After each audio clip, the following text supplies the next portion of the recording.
Mummy, भाभी से बोल देना कि कल ऑफिस से छुट्टी ले ले। मेरे घर पर कल मैंने अपनी कुछ खास सहेलियों को बुलाया है। भाभी आएंगी तो मुझे मदद मिल जाएगी, और वैसे भी मुझे मेरी सहेलियों के साथ बैठना पड़ेगा, तो रसोई भाभी संभाल लेंगी। रमा जी बोली, राशि कल ऑफिस से छुट्टी ले लेगी और क्या। राशि ने घर में कदम रखते हुए माँ बेटी की बातें सुन ली। राशि ऑफिस से अभी आई ही थी। उसने देखा कि घर में सभी लोग समोसे खाते हुए चटकारे लेकर बातें कर रहे थे, मगर राशि को देखते ही सब एकदम से चुप हो गए। सास रमा जी बोली, आ गई राशि, जाओ फटाफट मुंह हाथ धो लो और डिनर बनाने की तैयारी करो। तुम इतनी देरी से ऑफिस से आती हो, इसलिए हम लोगों ने तो बाहर से मंगवा कर समोसे खा लिए, इसलिए अब भूख थोड़ी देर शांत रहेगी। तुम्हारी ननद संजना को वापस उसके घर भी जाना है, इसलिए जरा जल्दी खाना बनाओ। और हाँ, चाय की चुस्कियां लेने सोफे पर मत बैठ जाना, पहले काम पर लग जाना। राशि को भी बहुत तेज भूख लगी थी। वो बोली, मम्मी जी, मेरे लिए समोसा नहीं रखा है क्या? रमा जी बोली, एक तो देरी से घर आती हो और उस पर भी चाहती हो कि हम तुम्हारे लिए भी नाश्ता मंगवा कर रखें। ये मेरा घर है, कोई धर्मशाला नहीं, समझी? और तुम इस घर की बहू हो, कोई महारानी नहीं। मैंने गिनकर ही समोसे मंगवाए थे, सारे खत्म हो गए। राशि के ससुर मनोहर जी को अपनी पत्नी के द्वारा कहे शब्द बुरे लगे, मगर वे कुछ बोल नहीं पाए। राशि कपड़े चेंज करने अपने कमरे में जाने लगी तो रमा जी बोली, अब कमरे में ज्यादा देर मत लगा देना, जल्दी बाहर आ जाना। और सुनो, कल तुम्हारी ननद की कुछ सहेलियां आ रही हैं, उसके घर तो तुम्हें उसके घर खाना बनाने जाना होगा, इसलिए ऑफिस की छुट्टी ले लेना। मम्मी जी, मैं बार बार ऑफिस की छुट्टी नहीं ले सकती।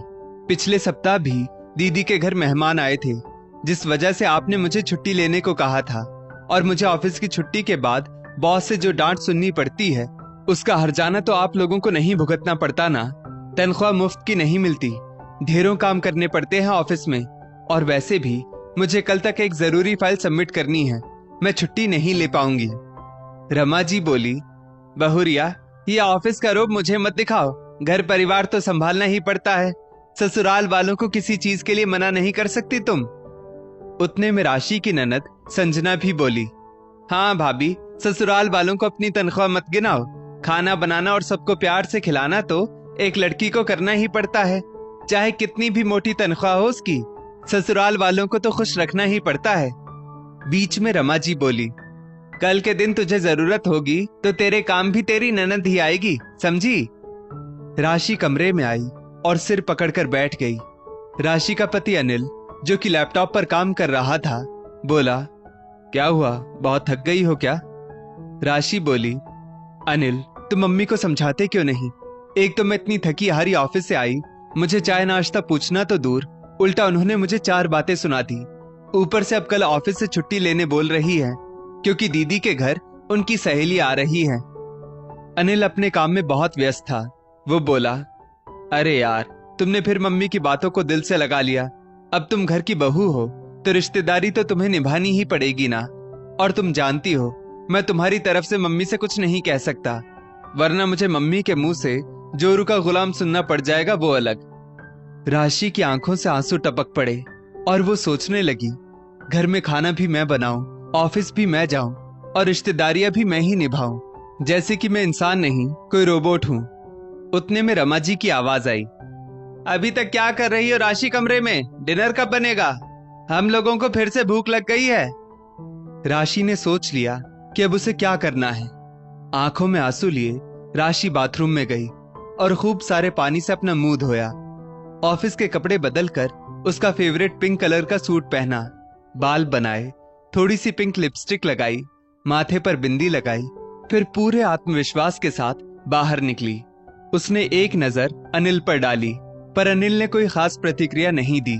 वो बाहर आकर सोफे पर बैठ गई और बोली, मम्मी जी, आज मैं बहुत थक गई हूँ। आपने जिस तरह समोसे बाहर से मंगवाए थे, वैसे ही खाना भी बाहर से मंगवा दीजिए, और हाँ, इस बार खाना मेरे लिए भी आना चाहिए। रमा जी बोली, बहू, एक तो ऑफिस से देर से आती हो और फिर खाना भी बाहर से मंगवाने के लिए बोलती हो। हम तुम्हारे नौकर नहीं हैं, समझी? जाओ और खाना बनाओ चुपचाप, खाना बाहर से नहीं आएगा, खाना तो घर का ही खाएंगे सभी लोग। मम्मी जी, मैं आज बहुत थक गई हूँ। अगर आप लोगों को घर का खाना खाना है तो खाना बना लीजिए। मैं मेरे लिए खाना बाहर से ऑर्डर कर लेती हूँ, राशि बोली। रमा जी गुस्से में बोली, अनिल, ये देख तेरी पत्नी क्या बोल रही है। जबान कुछ ज्यादा ही लंबी हो गई है इसकी। अनिल के कुछ बोलने से पहले ही मनोहर जी बोले, भाग्यवान, क्यों बात का बतंगड़ बना रही हो। एक दिन बाहर से खाना खा लेंगे तो कोई पहाड़ नहीं टूट जाएगा। अनिल भी पिता का साथ पाकर बोला, मम्मी, क्यों खाने पीने पर इतना तमाशा लगा रखा है। अभी समोसे भी तो बाहर से मंगवाकर ही खाए थे ना। आज खाना बाहर जाकर खा लेते हैं। रमा जी अपनी बात पर अटल रहते हुए बोली, कल वैसे भी से छुट्टी लेनी है। मैं कुछ नहीं जानती, खाना तो घर पर ही बनेगा। राशि ने अपना अगला निशाना मारा और बोली, कल क्यों मम्मी जी, मैं अब हमेशा के लिए ही छुट्टी ले लेती हूँ। कल से रोज घर पर 2 वक्त का खाना बनाऊंगी और सभी के यहाँ रिश्तेदारी निभाऊंगी। यही चाहती है ना आप। ये सुनते ही रमा जी की आंखें चौंधी आ गई और वे बोली, ये क्या कह रही हो बहू। तुम लोगों ने इतना बड़ा घर ले रखा है, लोन पर कार ले रखी है। तुम्हारे ससुर जी भी रिटायर हो चुके हैं। उनकी पेंशन से उतना खर्चा थोड़ी चलेगा। घर के कितने सारे खर्चे हैं। तुम अगर नौकरी छोड़ दोगी तो मेरा बेटा अकेले कैसे सब मैनेज करेगा। राशि आराम से सोफे पर बैठी हुई थी। सास की बात सुनकर वो आत्मविश्वास से बोली, मम्मी जी, मेरी कमाई तो कभी आपके लिए महत्वपूर्ण थी ही नहीं, तभी तो आप मुझ पर इतना रोब झाड़ती हैं। और अगर मेरी कमाई इतनी ही महत्वपूर्ण है तो मेरा सहयोग कीजिए। मैं भी जब ऑफिस की छुट्टी लेती हूँ मुझे भी वहां डांट पड़ती है। मेरे ऊपर भी वहां काम का प्रेशर होता है। इससे अच्छा तो मैं हमेशा के लिए वहां से छुट्टी लेकर घर का सारा काम करूं, ताकि आप ही मुझसे शायद खुश हो जाएं। अभी तो इतना सारा काम करने के बावजूद भी आप मुझसे खुश नहीं हैं। राशि की बात सुनकर रमा जी के हाथ पांव फूल गए, क्योंकि वे जानती थी उनके बेटे बहू की संयुक्त कमाई से ही घर के सारे खर्चे निकलते हैं और इतनी सारी सुख सुविधाएं भी मिलती हैं। बहू की मोटी सैलरी हाथ से जाते देख रमा जी अपनी बेटी संजना से बोली, संजना, तेरे घर तेरी सहेलियां आ रही हैं तो तू उनकी व्यवस्था देख लेना।